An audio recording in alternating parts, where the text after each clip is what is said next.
Boa noite. Paz seja convosco. Amém. Que bom nós podemos estar aqui em um domingo, dia 1º de dezembro de 2024. Essa data ela não vai se repetir, irmãos. Então eu preciso agradecer a Deus porque Deus me deixou viver essa data e me permitiu chegar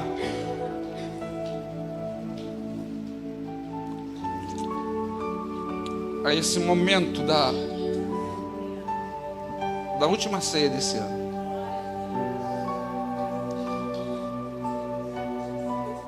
Eu só agradeço a Deus. Só agradeço. Porque Deus é bom. Eu não mereço, mas Deus é bom. Ele é bom, muito bom. Eu quero ler um texto. Na verdade, eu fiquei muito contente, muito feliz de ouvir o testemunho do irmão Tiago. Quando a gente percebe que tudo que tem sido semeado desse altar, das nossas reuniões, do ensino na escola bíblica dominical, ele não tem sido em vão, mas ele tem encontrado repouso, lugar no coração da igreja. Então não fique desatento, mas se aperceba daquilo que Deus está te preparando para esse final de ano. Tenho repetido várias vezes, o ano não acabou. Continue crendo em tudo que você tem buscado para esse ano ainda. Não importa o que você tem vivido até aqui, esse Deus, Ele é poderoso para fazer infinitamente mais de tudo aquilo que pedimos ou até que pensamos. Ele tem poder de fazer mais. Então continue crendo, não se entregue, não desanime, não dê nada como perdido, mas confie em Deus, acredite em Deus. Foi o que ele disse no testemunho dele. Abra a sua Bíblia no livro de 1 Coríntios. Eu quero ler a Bíblia com você. Nós vamos só conversar.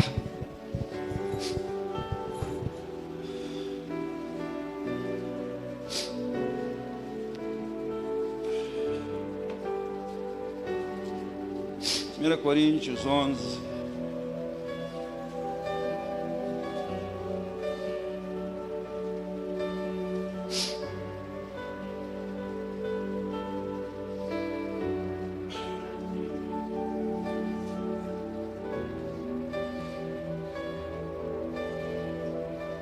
Quero ler a partir do versículo 18 com vocês.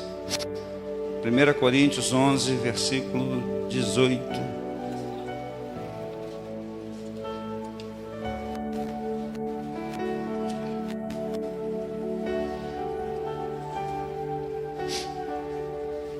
Amém?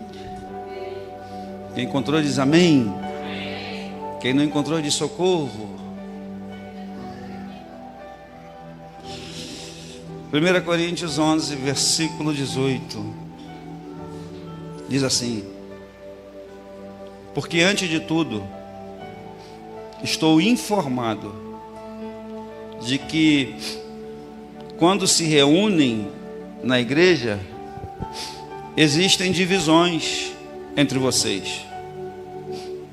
E eu, em parte, acredito que isso é verdade. E até necessário que haja partidos entre vocês, para que também os aprovados se tornem conhecidos entre vocês. Quando, pois, se reúne no mesmo lugar, não é a ceia do Senhor que vocês comem, porque quando comem, cada um toma antecipadamente a sua própria ceia. E enquanto um fica com fome, o outro fica embriagado. Será que vocês não têm casas onde podem comer e beber? Ou menosprezam a igreja de Deus e envergonham os que nada têm? O que posso dizer a vocês? Devo elogiá-los? Nisto certamente não posso elogiá-los, porque eu recebi do Senhor o que também lhes entreguei. Que o Senhor Jesus, na noite em que foi traído, pegou um pão, tendo dado graças, o partiu e disse: isto é o meu corpo, que é dado por vocês. Façam isto em memória de mim. Do mesmo modo, depois da ceia, pegou também o cálice, dizendo: este cálice é a nova aliança no meu sangue. Façam isto todas as vezes que o beberem em memória de mim. Porque todas as vezes que comerem este pão e beberem o cálice, vocês anunciam a morte do Senhor, até que Ele venha. Por isso, aquele que comer o pão ou beber o cálice do Senhor indignamente, será réu do corpo e do sangue do Senhor. Que cada um examine a si mesmo, e assim coma do pão e beba do cálice. Pois quem come e bebe sem discernir o corpo, come e bebe juízo para si. E por isso que entre vocês, muitos fracos e doentes, e não poucos os que dormem. Porque se julgássemos a nós mesmos, não seríamos julgados. Quem é que, ao se julgar, se condena?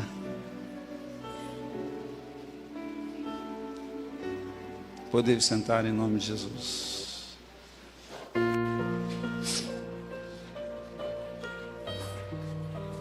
Glória a Deus. Glória a Jesus.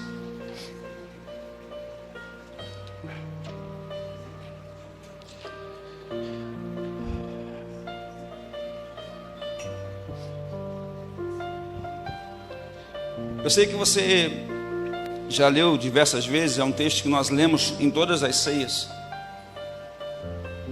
E normalmente também em todas as ceias nós sempre buscamos texto falando de Jesus, mostrando Ele como o Cordeiro de Deus que tira o pecado do mundo. Trazemos mensagem para fazer os irmãos refletirem acerca da vida cristã. Mas hoje eu quero falar um pouquinho sobre esse momento, porque hoje pela manhã, em nossa escola bíblica, nós conversávamos, sobre a igreja, conversávamos sobre o avanço do inimigo, as estratégias do inimigo. A estratégia do inimigo. E em um dado momento nesse diálogo, eu fiz uma pergunta, porque isso me incomodou um pouco, no sentido de que, será que o inimigo avançou, se capacitou e avançou, melhorou as suas estratégias, ou foi a igreja que parou? E aí nós conversamos sobre algumas coisas muito interessantes até.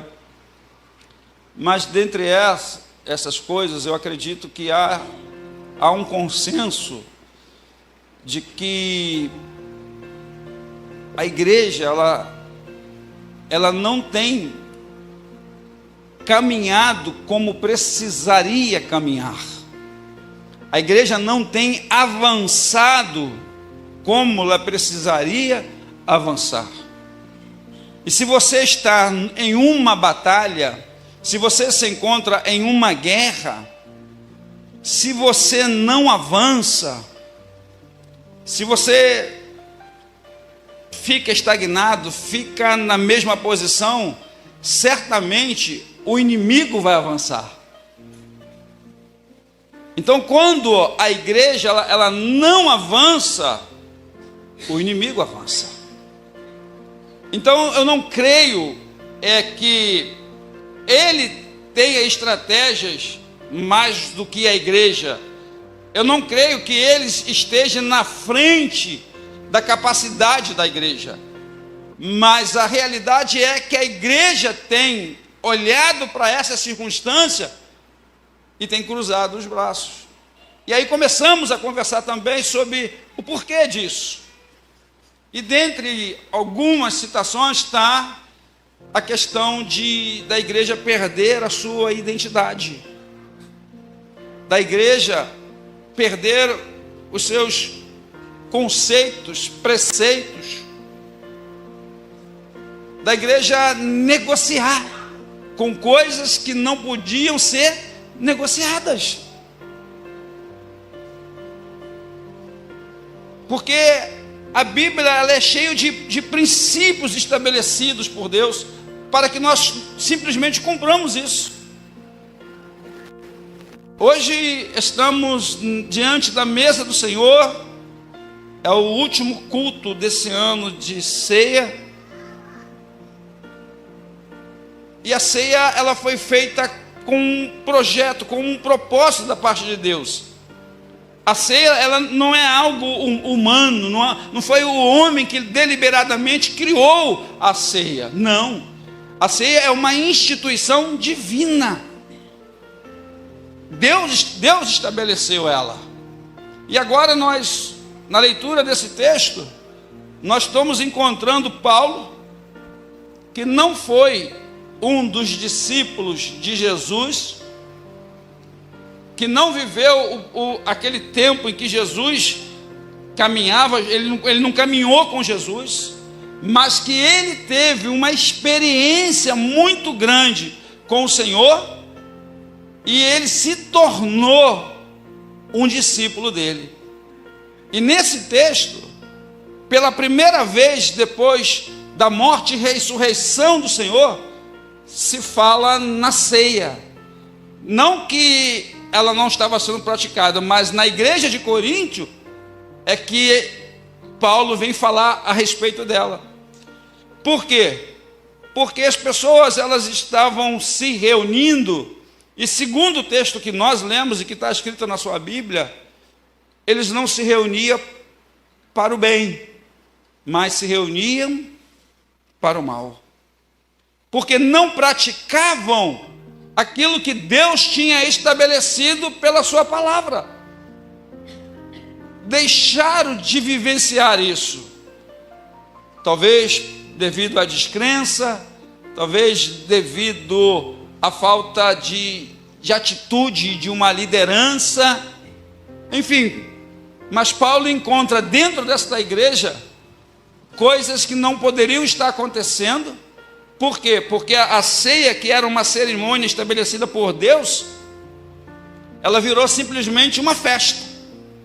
Era uma festa onde cada um levava o que tinha, e por levar o que tinha, achava que ele era quem tinha que comer, e não se preocupava com aqueles que estariam no mesmo ambiente que eles, mas não tinham a mesma condição que eles. Porque era uma celebração. Porque o fundamento da ceia é comunhão, é unidade. Esse é o princípio da ceia. A ceia ela foi instituída assim que o Senhor participou da última Páscoa. Lucas capítulo 22 vai te falar sobre isso. O Senhor chega a dizer que ele estava ansioso para que pudesse participar da última Páscoa na presença dos discípulos. E ali eles participam da última Páscoa, celebram a última Páscoa, e logo Jesus institui a ceia logo depois. Porque eu não sei se na leitura vocês observam, há dois fatos acontecendo aqui. eles comem e depois de comer eles vão beber.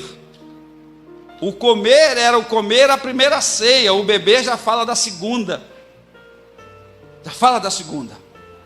Só que eles faziam isso sem olhar a necessidade daqueles que estavam em volta. Assim, então, ela foi estabelecida justamente para criar uma comunhão. É um momento onde a igreja ela deveria vibrar. É um momento onde a igreja deveria fazer todo o possível para estar junto. Não que em outros momentos isso não viesse a acontecer. Porque desde o propósito da fundação da igreja, o propósito sempre foi esse: caminhar junto, haver comunhão. Aquele que tem vai ajudar aquele que não tem. Isso foi estabelecido desde o princípio. Mas é por perder esse princípio é que a igreja ela caminhou para trás. E quando você caminha para trás, o inimigo caminha para sua frente. Então a ceia ela é aquilo que representa o melhor de Deus para a nossa vida. Em João 1:29 diz que Jesus, ele é o Cordeiro que tira o pecado do mundo. Jesus é o Cordeiro que tira o pecado do mundo. Em Hebreus 9:27-28 diz que ele foi oferecido em sacrifício para tirar o pecado de muitos. Curioso isso, né? Para retirar o pecado de muitos. E por que muitos e não todos? Porque ele só tira o pecado daquele que reconhece ele como Jesus, como Senhor e Salvador. E ele sabia que muitos não creriam, então não podia ser de todos, mas de muitos, de todos aqueles. E João vai dizer que Jesus veio para os seus não o receberam, mas tantos quantos os receberam foram feitos filhos de Deus. Então eu me torno filho de Deus quando eu abro o meu coração, quando eu convido o Senhor a entrar, a fazer morada e habitar em mim.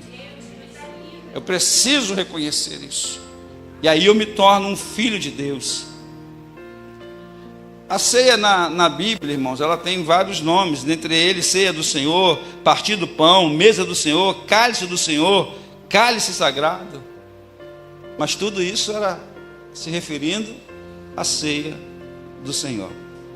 E quando nós olhamos para isso, nós precisamos imaginar e pensar que existe aqui um fundamento, existe um princípio estabelecido. E é sobre esse princípio que eu quero estar conversando com vocês nesta noite. Existe um fundamento aqui, existe um princípio sobre isso. Por isso o tema da mensagem é mais que pão e vinho. Porque quando nós falamos da Santa Ceia, nós nos reportamos simplesmente, unicamente ao pão e ao vinho. E nos esquecemos de outros valores que a ceia também tem e que nós precisamos viver esses valores. E o primeiro valor, que é um dos pilares principais da ceia, é o trazer a memória. A ceia, ela é uma lembrança, é nós nos reportarmos para o sacrifício de Jesus na cruz do Calvário. O primeiro pilar, o primeiro princípio é memória.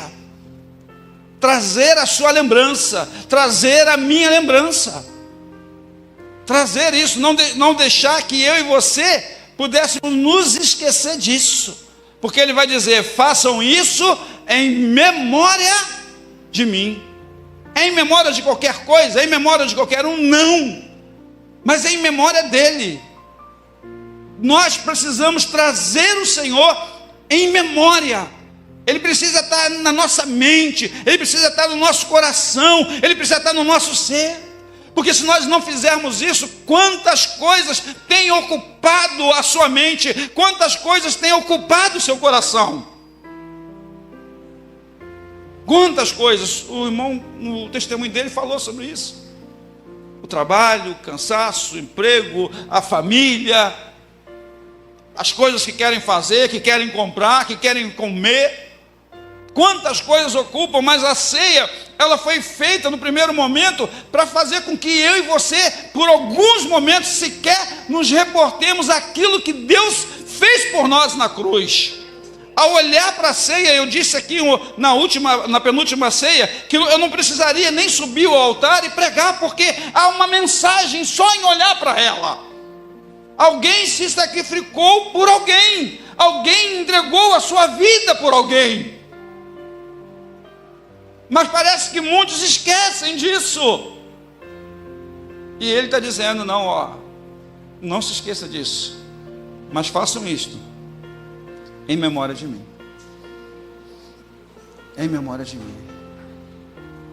Eu não sei se você sabe, mas por que o pão e o vinho? Poderia ser outros utensílios, por exemplo, que poderiam representar isto. Mas o pão e o vinho era um símbolo de aliança.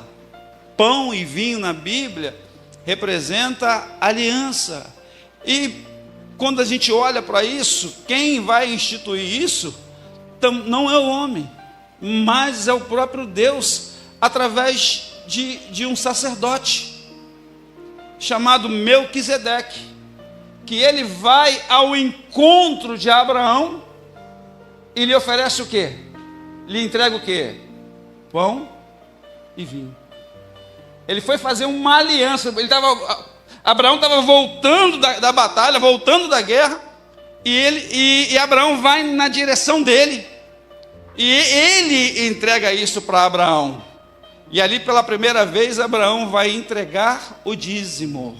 Mas quem institui essa aliança e esse símbolo foi o sacerdote, porque ele era rei e sacerdote, tipificando a Cristo.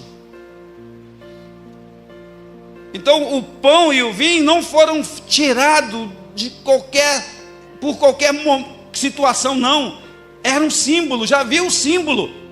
Era um símbolo de aliança. Então quando eu olho para o vinho, quando eu olho para o pão, eu vou tirar a palavra vinho, para que não daqui a pouco alguém vai dizer assim, mas eles tomam vinho aqui. Não, nós não tomamos vinho aqui, tomamos o suco da uva, tá? Tomamos do suco da uva. E quando você lê lá em Lucas, o próprio Jesus fala que seria a última vez que eles tomariam desse suco, e que na próxima eles tomariam do suco da videira. Então é do suco, não tomamos vinho. Mas toda vez que eu olho, seja para o suco da videira, toda vez que eu olho para o suco da uva, toda vez que eu olho para o pão, eu preciso lembrar que o Senhor tem uma aliança comigo. Uma aliança. Então, o primeiro fundamento é memória. Memória, você não pode esquecer disso. O Senhor tem uma aliança com você. E em uma aliança, era comum que os dois lados da aliança derramassem sangue, e misturava o sangue. E cada um passava daquele sangue na testa, no rosto. Mas esta aliança, só um lado se entregou. Esta aliança não exigiu nada de você, nada de mim, a não ser reconhecê-lo. A não ser reconhecê-lo. Saber que Ele é o Cordeiro de Deus que tira o pecado do mundo. Ele derramou do sangue dele. Então, o primeiro princípio é a memória. O segundo princípio, o segundo pilar, é proclamação.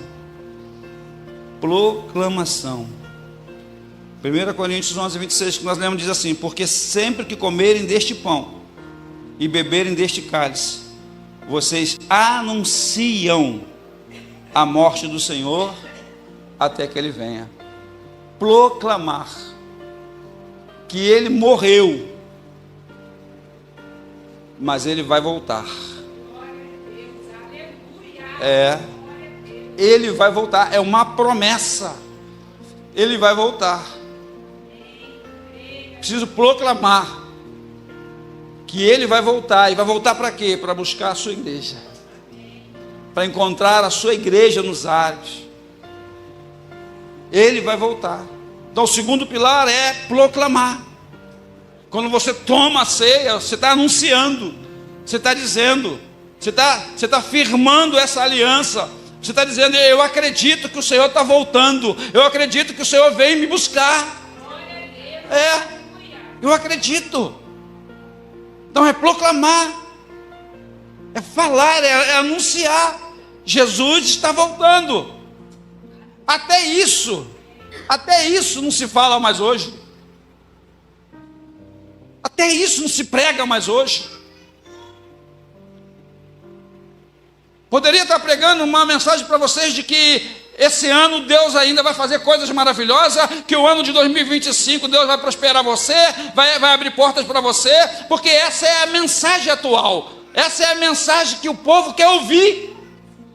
Mas dentre essa mensagem, há essa mensagem que o povo precisa ouvir, que alguém morreu na cruz por ele, levou na cruz os seus pecados.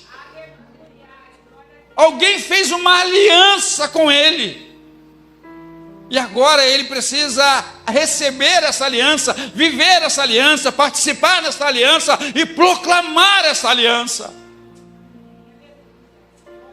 Então o segundo princípio, o segundo pilar é proclamar. É você ser um testemunho vivo do Evangelho. É onde você chegar, as pessoas saberem: ali vai um homem de Deus, ali vai uma mulher de Deus, ali vai um homem, ali vai uma mulher de Deus. Não é se omitir, não é se esconder, mas é proclamar, é anunciar. O terceiro pilar, o terceiro princípio é comunhão. Comunhão. E foi isso, justamente isso, que Paulo rebateu em Coríntios. Eles não estavam vivendo a comunhão. E o que é comunhão, irmãos? É ter tudo em comum. Você tem mais um pouco? Você sabe que tem alguém aqui dentro que não tem? É você tirar do seu e dar. É você tirar e ajudar. Comunhão não é estar junto, como se pensa, como se ensina. Estar junto, você pode estar junto em multidões. Por exemplo, de manhã cedo, de madrugada, quando você vai trabalhar, o trem está cheio, o ônibus está cheio, você está com muita gente do seu lado. E aí? Você tem comunhão com eles? Eles têm comunhão com você? Então comunhão não é estar junto. Comunhão é você repartir o que você tem com alguém que não tem. Eles levavam, comiam antecipadamente, e aquele que chegava depois que não tinha nada, ele ficava olhando quem tinha comer. Então Paulo ele combate isso. Ele combate isso. 1 Coríntios 10, 16, 17, ele diz: não é verdade que o cálice da bênção que abençoamos é uma participação do sangue de Cristo? E que o pão que partimos é uma participação no corpo de Cristo? O cálice da bênção, a ceia, ela tem bênção para você.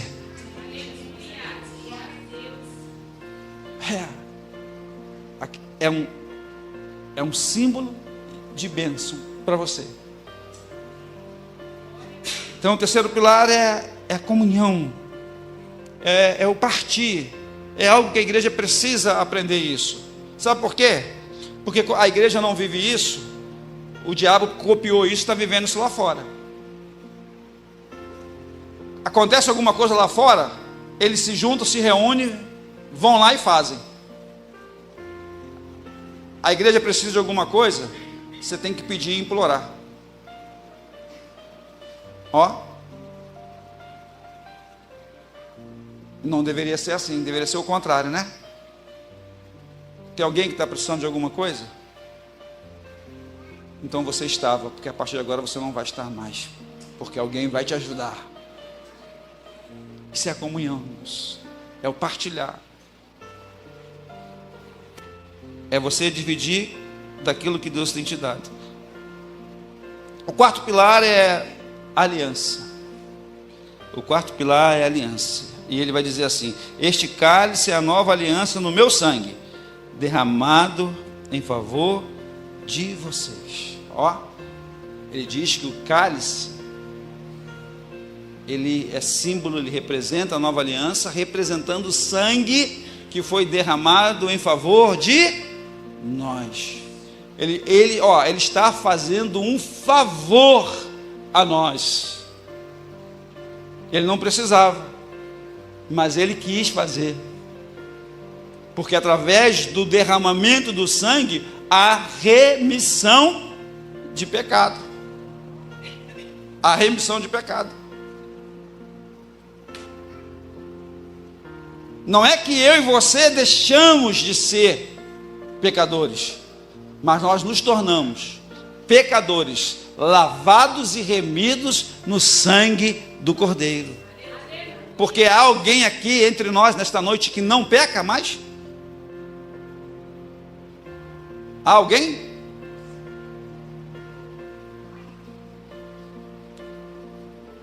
O próprio Paulo vai dizer: todos pecaram, e por isso todos estão destituídos da glória de Deus. Entende o que é isso? Porque que a aliança é um favor para mim, um favor para você. É um favor. Ele não precisava fazer, mas ele quis fazer, porque ele sabia que eu e você precisaríamos deste favor. É um favor. Deus não me deve nada, Deus não te deve nada. Deus nos prestou favor ao enviar o Filho dele na cruz. E tem gente que ainda acha que Deus deve alguma coisa, acha que tem o direito de, como alguns usam a expressão, coloca Deus na parede. Quem é você? Quem sou eu? Colocar Deus na parede, exige de Deus. Exigir o que de Deus? Que evangelho é esse, irmão? Onde que está isso na Bíblia? Nós somos servos, nós somos submissos ao Senhor. Ele é o Senhor.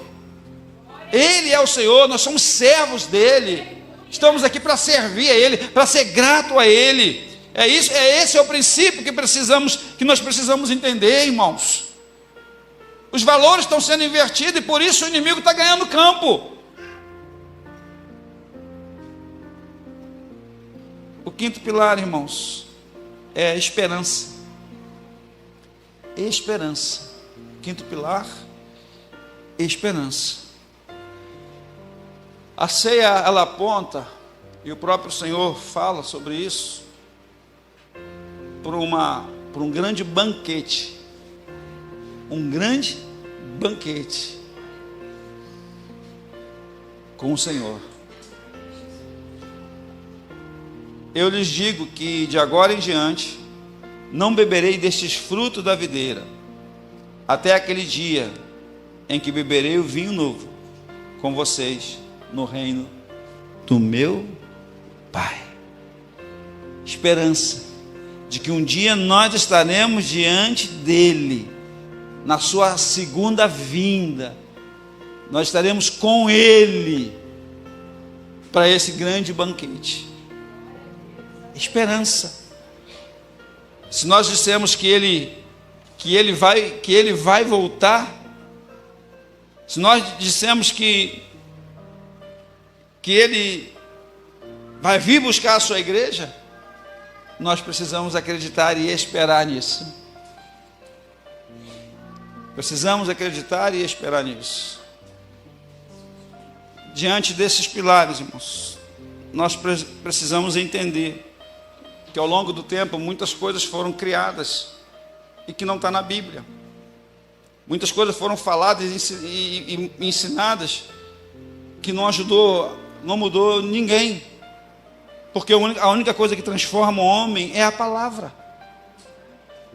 Jesus disse isso para os seus discípulos: vós já estão limpos porque recebeste a minha palavra. A palavra te limpa. A palavra, ela vai regenerar você.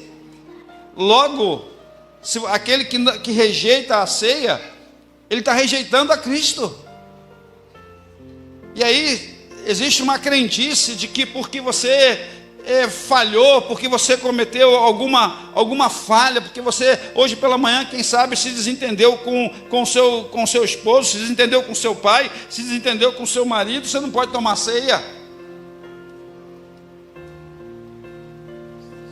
Se é Ele que tira o pecado do mundo, se há alguma coisa errada em você, se há alguma coisa errada em mim, se arrepende disso. Eu reconheço, eu errei, toma ceia e vai embora, comece a sua vida. Eu quero fazer uma pergunta aqui: aqueles que não cearam a última ceia, se de um mês para cá eles melhoraram e têm condições de tomar essa ceia, há alguém aqui nesta noite que tem condições de tomar a ceia? Irmãos, nós não temos condição, mas nós tomamos pelo amor, pela graça dEle, pelo favor dEle. É pelo favor dEle, não é mérito nosso. Não é mérito nosso. De nós mesmos nós não poderíamos nem nos aproximar disso. Mas é pela graça dEle, é pelo amor de Deus sobre as nossas vidas. Ele amou o mundo de tal maneira que deu, entregou o seu único filho, filho unigênito, para que todo aquele que nele crê não pereça, mas tenha vida eterna. É essa condição que eu tenho, porque de mim mesmo eu não posso, eu não tenho condição alguma de me chegar diante da mesa do Senhor. Nos meus méritos? Não, mas pela misericórdia, pela graça do Senhor, Ele me habilita a me aproximar da mesa. Ele me habilita a me aproximar da mesa.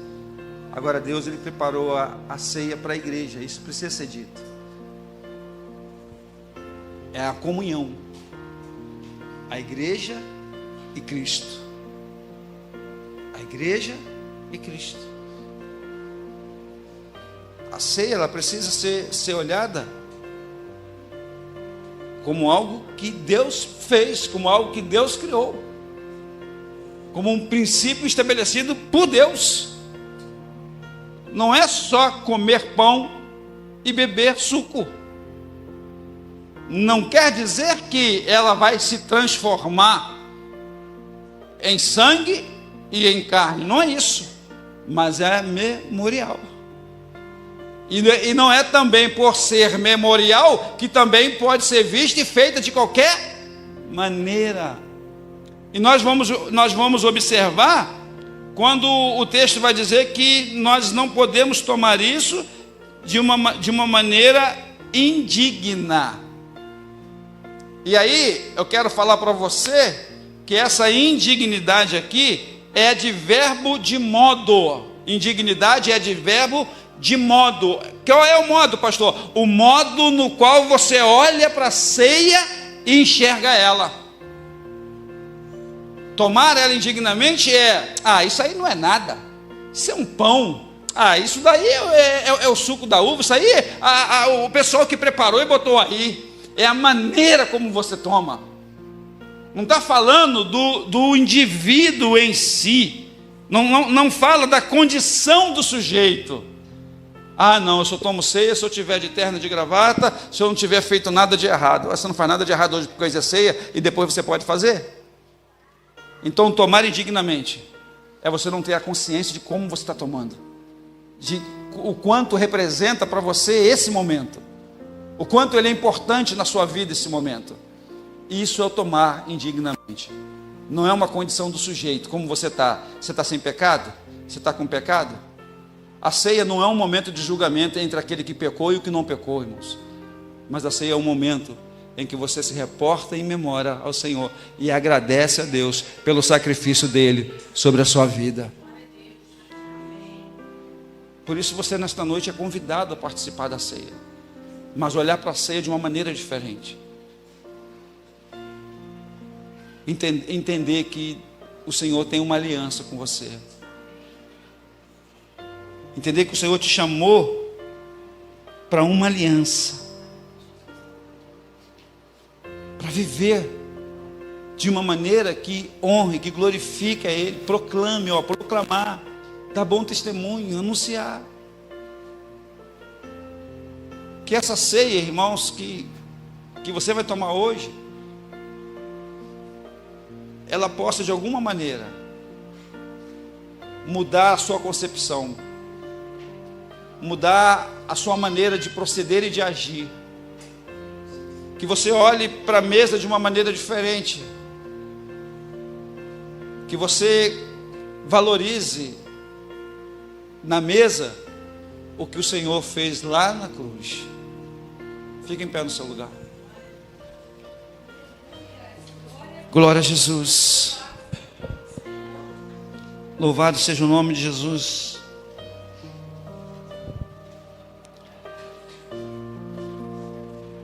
O texto ainda diz que o homem deve se examinar. Eu fiz uma pergunta aqui: será que se você fosse examinar, será que se você fosse julgar, você vai se condenar? Esse se examinar, irmãos, quer dizer olhar para você e ver o que há em mim que levou Jesus a morrer na cruz. Não é olhar para você se você é perfeito, se você tem condições de participar da ceia, não é isso.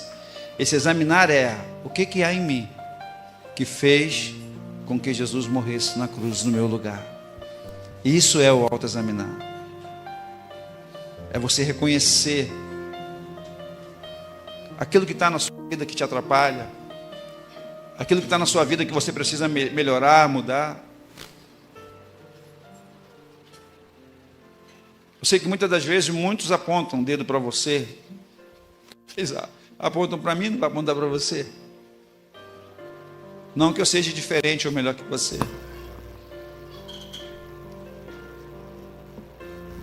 Mas só você sabe quem você é em Deus. Só você sabe das suas limitações, das suas dificuldades, para se manter em pé como um cristão. Mas deixa eu dizer uma coisa para você, irmãos. Vale a pena. Vale a pena servir ao Senhor. Vale a pena, irmãos, chegar em um momento como esse, reconhecendo que somente pelo sacrifício dele é que nós temos condição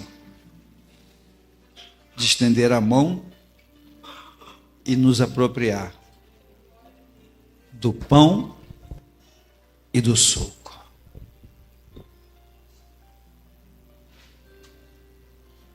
Que o Senhor te abençoe. Que o Senhor haja através do seu Espírito em você.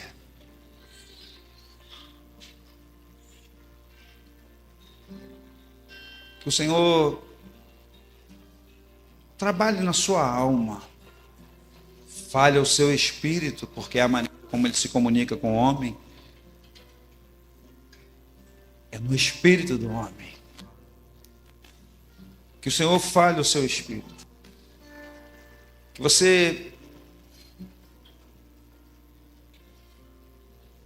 procure melhorar. Procure fazer um pouquinho mais, como foi dito aqui no testemunho. Mais do que você pode. Está na hora de deixar de oferecer cabrito para Deus. Vocês lembram disso? Oferecer cabrito para Deus é eu oferecer, é eu realizar simplesmente aquilo que eu posso. E não querer exercer nenhum esforço maior para fazer uma coisa a mais. Lembra que o cabrito era a menor oferta. Menor oferta. Muda isso na sua vida. Se você pode fazer, faz um pouco mais. Se entrega um pouco mais.